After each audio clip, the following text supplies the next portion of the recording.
आज Doubtnut app download करें।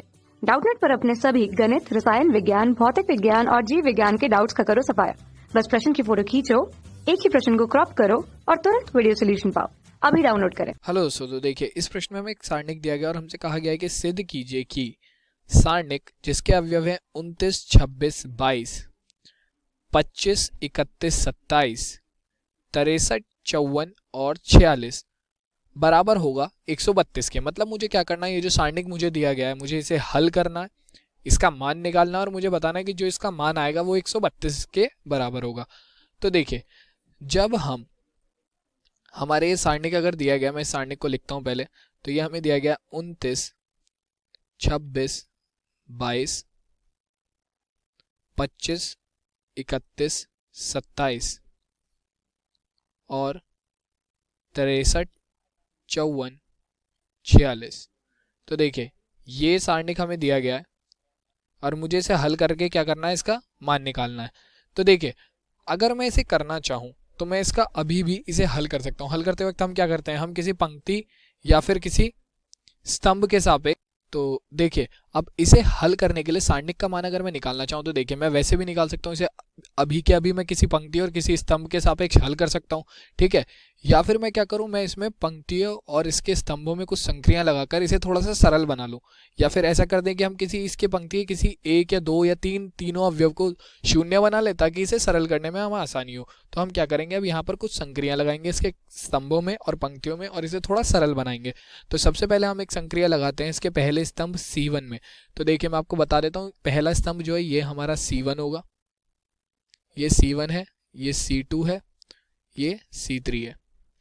पहली पंक्ति को हम R1 से दर्शाएंगे, दूसरी पंक्ति को R2 से और तीसरी को R3 से। तो अब देखिए सबसे पहले हम लगाते हैं पहली पंक्ति में, पहले स्तंभ में संक्रिया। तो C1 को मैं लिखता हूँ C1 माइनस C2। तो C1 को हमें क्या लिखना है, C1 को लिखना है C1 माइनस C2। तो चलिए इसका मान लिखना शुरू करते हैं। तो डेल्टा बराबर हो जाएगा, यानी कि हमारा सारणिक बराबर हो जाएगा। इसे सारणिक को हम इससे दर्शाते हैं डेल्टा से। तो ये हमारा बराबर होगा 29 माइनस 26। C1 माइनस C2 करना तो 29 माइनस 26, 25 माइनस 31 और 63 माइनस 54, ठीक है। अब मैं इसके दूसरे स्तंभ में भी संक्रिया लगा देता हूं। तो ये होगी, दूसरे स्तंभ में मैंने संक्रिया लगाई C2 माइनस C3। ये केवल हम इसे सरल करने के लिए लगा रहे हैं। तो ये आप इसे अपने अनुसार भी लगा सकते हैं, ठीक है ना, जैसे आपको सही लगता है कि हम इसे कितना और सरल कर सकते हैं। तो ये हमारी हो जाएगी 26 माइनस 22, 26 माइनस 22, 31 माइनस 27,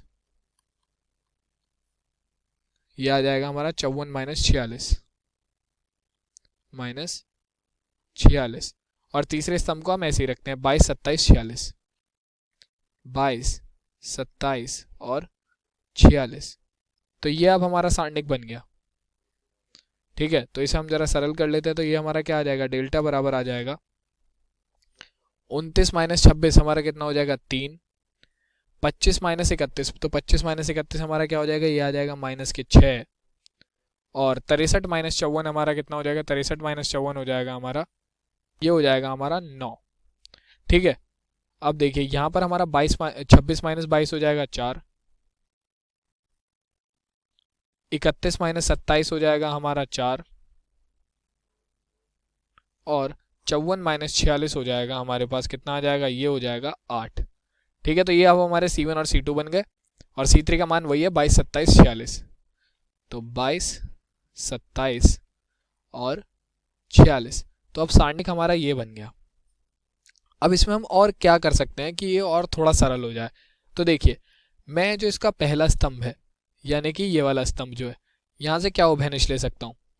हम जैसे कि देख सकते हैं हमारे पहले स्तंभ की तीनों संख्याएं क्या है, 4, 3 की गुणज है। तो यानी कि यहाँ से मैं क्या उभयनिष्ठ ले सकता हूँ, 3 उभयनिष्ठ ले सकता हूँ। तो यहाँ से हम 3 कॉमन ले लेंगे। तो ये हमारा आ जाएगा डेल्टा बराबर 3 कॉमन ले लेते हैं बाहर और अंदर हमारे पास बचेगा केवल 3 में से 3 कॉमन लेंगे तो 1 हो गया, माइनस 6 में से 3 कॉमन लेंगे तो माइनस के 2 हो गया और 9 में से 3 कॉमन लेंगे तो आ जाएगा 3, ठीक है। अब दूसरे स्तंभ की बात करें तो इस स्तंभ में देखिए हमारे क्या है, सारे के सारे अवयव जो हैं ये 4 के गुणज हैं। तो यहाँ से हम क्या कॉमन ले सकते हैं, 4 कॉमन ले सकते हैं। तो मैं क्या करूँगा, यहाँ से 4 कॉमन ले लूँगा। तो 4 कॉमन लेंगे तो ये आ जाएगा, 4 में से 4 कॉमन लेंगे 1 बचेगा। दूसरे अवयव में भी 4 में से 4 कॉमन लेंगे तो 1 बचेगा, और 8 में से 4 कॉमन लेंगे तो 2 बच जाएगा हमारे पास। आगे हमारे पास अवयव बचे 22, 27 और 46। 22, 27 और 46। तो यहाँ से हमने क्या कॉमन लिया, तो दूसरे स्तंभ में से 4, तो ये आ गया हमारे पास। तो अब देखिए ये हमारा बन जाएगा, ये अब हमारे पास आ गया। अब देखिए अब इसके अंदर हम कौन सी संक्रिया लगा सकते हैं ताकि ये और सरल हो जाए। तो हम देखिए क्या करेंगे, हम C1 को फिर से C1 में एक संक्रिया लगाते हैं कि हम C1 को लिखते हैं C1 माइनस C2। क्यों, क्योंकि देखिए अगर मैं C1 के पहले अवयव में से C2 का पहला अवयव घटाऊंगा तो क्या आ जाएगा, 0। और जो कि मैं चाहता था कि इसका एक अवयव 0 बन जाए, मतलब इसे थोड़ा सरल कर सकते हैं हम। ठीक है, तो ये आ जाएगा हमारा 4 तिया 12। ठीक है, 1 माइनस 1 हमारा कितना हो जाएगा, 0। माइनस के 2 माइनस के 1 हो जाएगा हमारा माइनस के 3, और 3 माइनस 2 हो जाएगा हमारे पास 1। C2 का मान हम ऐसे ही रखते हैं, तो C2 का मान हो जाएगा हमारा 1, 1, 2, और C3 है हमारा 22, 27 और 46। तो अब देखिए अब हमारे पास ये सारणिक बन गया हमारा। तो अगर मैं अब इसकी पहली पंक्ति यानी कि R1 के अनुदिश इसे सॉल्व करूं, यानी कि R1 के सापेक्ष अगर मैं इसे हल करूं तो आराम से हल कर सकता हूं। क्यों, इसकी संख्या देखिए कितनी छोटी है, एक तो 0 है, एक 1 है और एक 22 है। ठीक है ना, तो मैं इसे आराम से हल कर सकता हूं। तो देखिए अब मैं इसका मान निकालूंगा तो हो जाएगा डेल्टा बराबर 12। अब सबसे पहले हम 0 के सापेक्ष इसे हल करेंगे, तो यह आएगा 0 गुणा, हम क्या करते हैं, जिस अवयव के सापेक्ष कर रहे हैं उसका कॉलम और वो वाली पूरी पंक्ति को हम हटा देते हैं, बाकी बचे 2 अवयवों को लेते हैं। तो ये आ जाएगा हमारा 1, 2, 27 और 46। ठीक है, आगे आएगा हमारे पास माइनस। ये माइनस क्यों आया, देखिए सारणिक में हमारा कुछ इस प्रकार चलता है कि प्लस माइनस प्लस, फिर यहाँ पर माइनस, फिर ये plus minus plus minus plus. ठीक है ना, तो इस प्रकार से हमारे सारे अवयवों पर चिन्ह चलते हैं सारणिक में। तो यहाँ पर माइनस आ गया, -1। अब आगे हमारे पास क्या आएगा, और यहाँ पर ये जो है ये हमारे सारणिक ही होंगे, तो ये आ जाएगा यहाँ पर ये हमारा बनेगा। देखिए अब के कौन से, 1 के सापेक्ष कर रहे हैं हम, अगर 1 के सापेक्ष कर रहे हैं तो 1 के सापेक्ष वाली हमने पूरी पंक्ति हटा दी, स्तंभ हटा दिया और पूरी पंक्ति हटा दी।